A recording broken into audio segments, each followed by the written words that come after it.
Another drone has crashed in Poland. It was found about 300 meters from the border crossing in Politica in the Lublin province. This is the second drone to fly into Polish territory last weekend alone. On Saturday, the remains of another drone were also found in Majdan-Sielet, also in the Lublin province. In both cases, it could have been a Gerber, a Russian drone used as a decoy. The drone that crashed in Politica, near Tiraspol, was detected by the border guard. An expert will examine what type of drone it is and where it came from. The prosecutor's office and the military police secured the parts found in the field. At this point, we know that these are parts made mainly of styrofoam. We know for sure that it was not an armed drone. At the crash site, there is only a dent which indicates the exact place of its crash and burn marks associated with the ignition of fuel. There were inscriptions on the drone written in Cyrillic. This is not the only drone that has fallen on Poland in recent days near our eastern border. On Saturday, similar to the one in Politica, a drone was found in a field in Majdan-Sielet, also in the Lublin region, which is also said to be made of a material resembling styrofoam and has inscriptions in Cyrillic. At first, it was suspected that a smuggling drone had crashed in the village of Majdan-Sielet, but comparisons with Gerber, a relatively low-cost drone produced by the Russians and available in 3 variants, combat, reconnaissance and decoy, quickly appeared on the internet. Please know that these drones do not fly during the day. They are launched at night after a very thorough analysis of the weather forecast, clouds, fog. These are the Russians' favorite moments for attacks.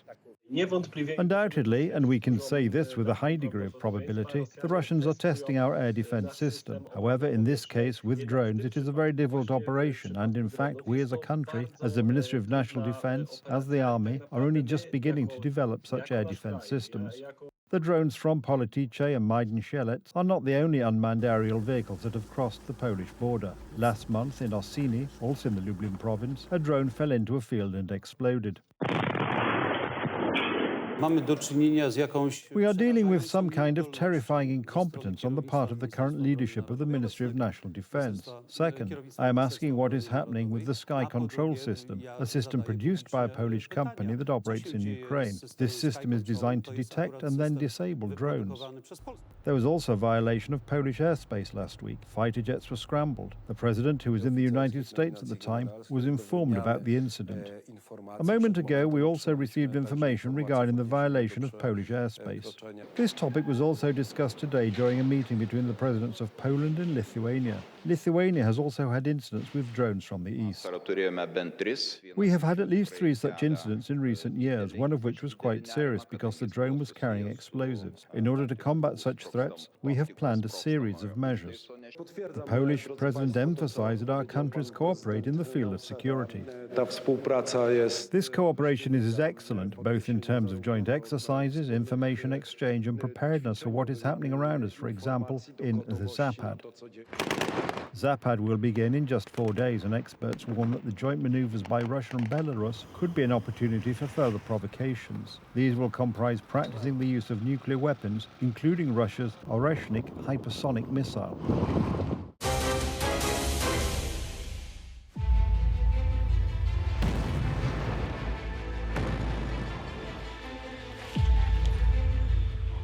Barbaric Russia has once again targeted ordinary people. Criminals used over 800 missiles and drones to attack civilians. Kiev, Zaporizhia, Kharkiv, Nikopol and other cities are on fire, and innocent people are in despair. This man miraculously escaped with his life. I was asleep when I heard an explosion and the whole building shook. I ran out into the courtyard and saw the fire on the 6th floor balcony. My car was crushed, and suddenly the windows of my apartment were blown out. Residents of Ukrainian cities and towns are not safe. They shoot at anything that moves. If it continues like this, I don't know how people will endure it. It's terrifying. Every night we hear explosions and we are afraid. A piece of the drone also hit the Ukrainian parliament building, setting it on fire and damaging the roof and upper floors. Seeing the enormity of the suffering, especially of Ukrainian civilians, Donald Trump takes action again. Since talks with the Russian criminal have been unsuccessful, Trump has decided to use force, namely powerful economic sanctions which are intended to hurt the Kremlin and make Putin think twice. As long as there is no peace, Donald Trump's patience will run out on this issue, and he may already have reached the point where he will use these sanctions. It would be bad if he kept delaying this declaration, so perhaps this is the moment when Donald Trump will use these so-called nuclear sanctions against Russia and pressure Russia into a truce. Severe sanctions are also to affect countries cooperating with Moscow and supporting Russian terrorism. We need additional pressure on Putin. We need pressure from the United States. And I said that I think that President Trump is right about that. Europeans, I'm very thankful to all the partners, but some of them, they continue buy oil and Russian gas. The American leader also announced a series of talks with European politicians in Washington later this week. Certain European leaders are coming over to our country on Monday or Tuesday, and individually. And I think we're going to get that settled. I think we're going to get it settled. We have to. You can't lose, when they're losing 5,000 to 7,000 soldiers a week. Donald Trump is not joking about the Kremlin criminal who squandered the chance for a truce. We are witnessing a transition to the second phase, which Donald Trump spoke about 2.5 years ago when he was not yet president. He said that if Zelensky and Putin failed to reach an agreement, he would, and I quote, provide Ukraine with a huge amount of equipment. Now we know that Ukraine has recently ordered 3,500 ARAM medium-range air missiles, which have a range of 300 to 400 kilometers, which is extremely significant. Donald Trump wants to build a coalition to stop Russian crimes and Russian imperialism. We are prepared to increase pressure on Russia, but we need our European partners to follow us, because if the US and the EU do this together, we are in a race now between how long can the Ukrainian military hold up versus how long can the Russian economy hold up.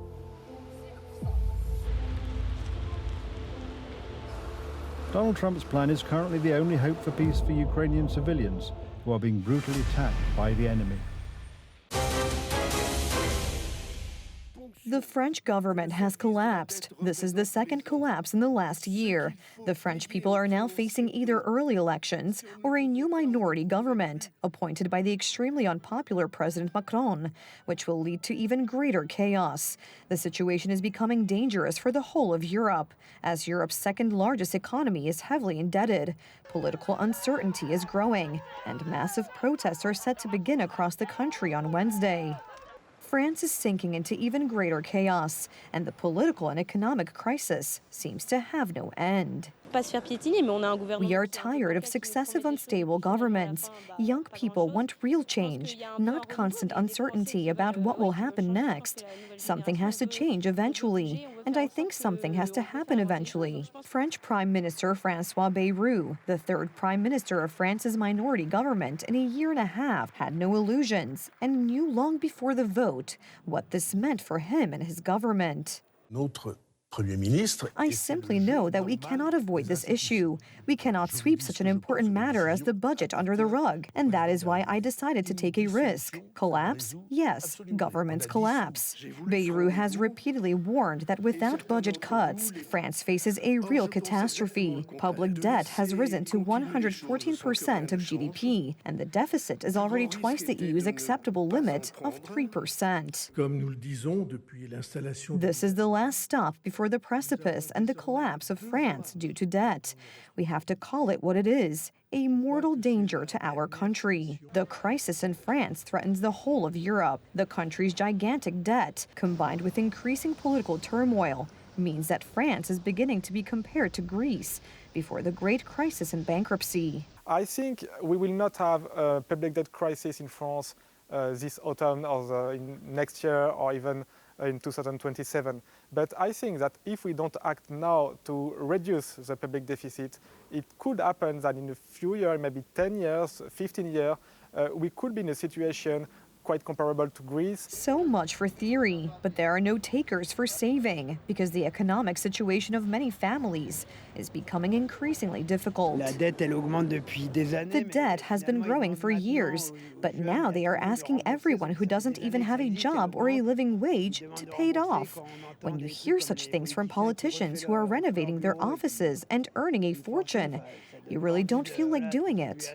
Confidence in the government is falling, not only in successive minority governments, but Macron himself is also seeing record low approval ratings, and there are increasing calls for him to be removed from office before the end of his term in 2027. Now the situation is complicated because there are three outcomes are possible. One is that he simply appoints a new prime minister to take Mr. Bayrou's place, assuming he's voted out next week.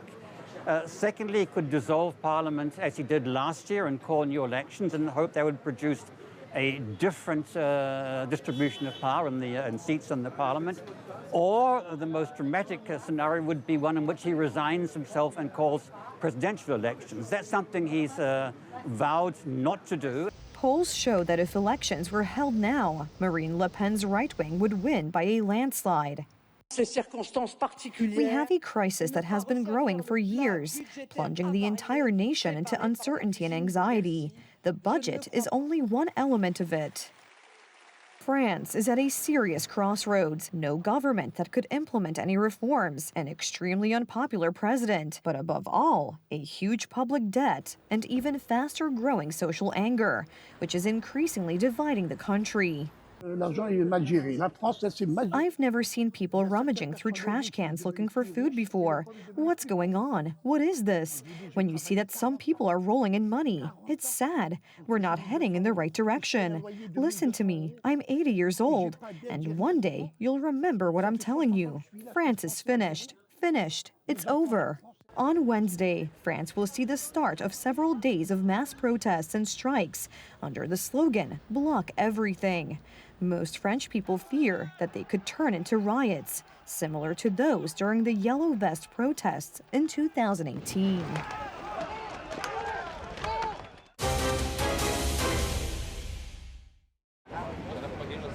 At least 6 people were killed and 20 wounded in a terrorist attack in the suburbs of Jerusalem. 2 perpetrators were shot dead by the police. The attack took place at a major intersection on the road leading to Jewish settlements in East Jerusalem. According to witnesses, 2 terrorists boarded a bus full of people and opened fire on the passengers. The bus stop was full of people. Suddenly, I heard a series of shots, first quiet, then louder and louder. People looked at each other, trying to understand what was happening, but no one understood. Only after 2 or 3 seconds did someone suddenly shout terrorists, and people started running away.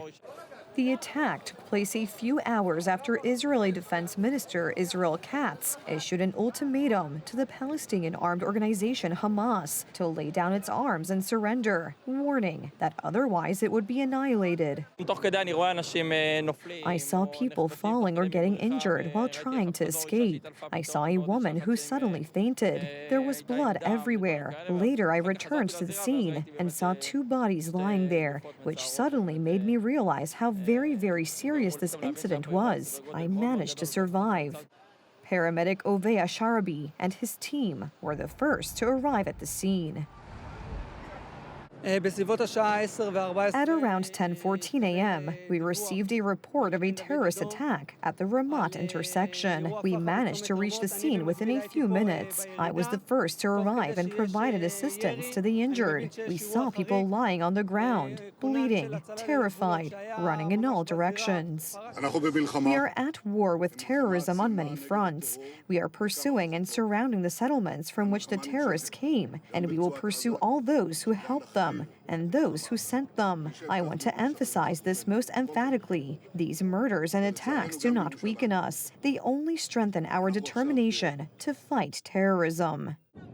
Israeli Prime Minister Benjamin Netanyahu, who visited the scene, said security forces would pursue all those who helped the terrorists. No organization has claimed responsibility for the attack yet.